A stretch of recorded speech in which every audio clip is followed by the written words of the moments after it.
Fall to your knees, motherfucker, cause the devil gonna make you pay. Motherfucker is on his way.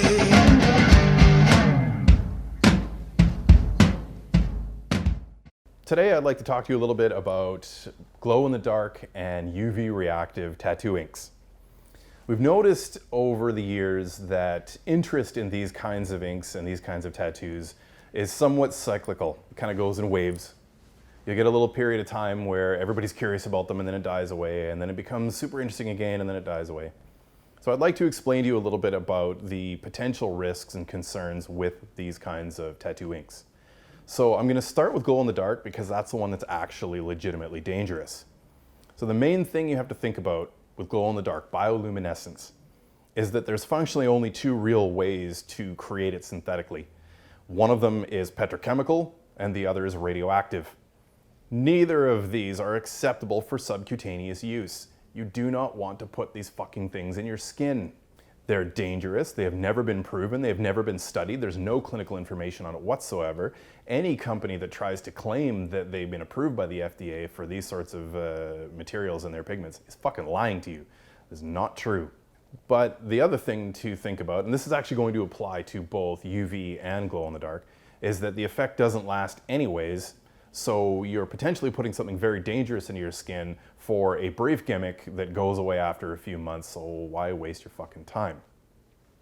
That's glow-in-the-dark. Whatever you do, do not get glow-in-the-dark tattooing. It is not a good idea. Next up though would be UV, blacklight tattoo inks. Now that's not as inherently dangerous, because UV isn't automatically, dangerous, or in this particular instance, some inks are UV reactive without even being marketed as being UV reactive. It's almost like sometimes you can wear a white t-shirt to a nightclub and the black lights don't do anything to it, and sometimes you wear a different white t-shirt and it just glows like the sun. Some materials, some things just happen to be UV reactive. Why that specifically is, I don't actually know.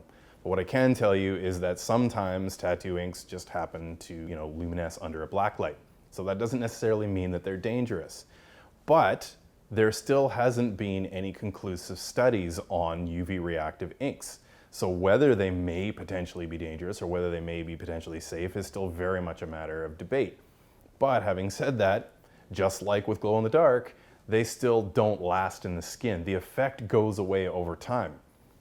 So it's an interesting gimmick, sure, and it looks cool as shit when it's fresh, but why would you want to deliberately set your tattoo up to fail over years? Why would you not want your tattoo to look as awesome as possible in any circumstances for as long as possible, instead of just a gimmick that's going to go away after a little bit? The biggest issue, after all is said and done, is that there are no professional ink lines that manufacture these sorts of inks. Only really poor quality companies make these sorts of things. So you're going to have a very difficult time finding a professional who's really worth the term professional that would ever bother using this sort of ink, because it's frankly all crap. Any of the actual good lines, so Fusion or Intense or Eternal or Waverly or Starbright, none of those ink lines have glow-in-the-dark or blacklight reactive inks.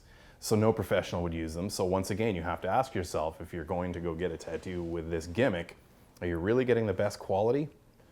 So after all is said and done, do whatever you want to do, but just go into it knowing that you're setting yourself up potentially for something dangerous, for something that's not going to last in your skin anyways, for a gimmick that's only going to be cool for a little while with low quality ink. Why not instead put all that effort into something that's going to look awesome all the time? Choice is yours, I suppose.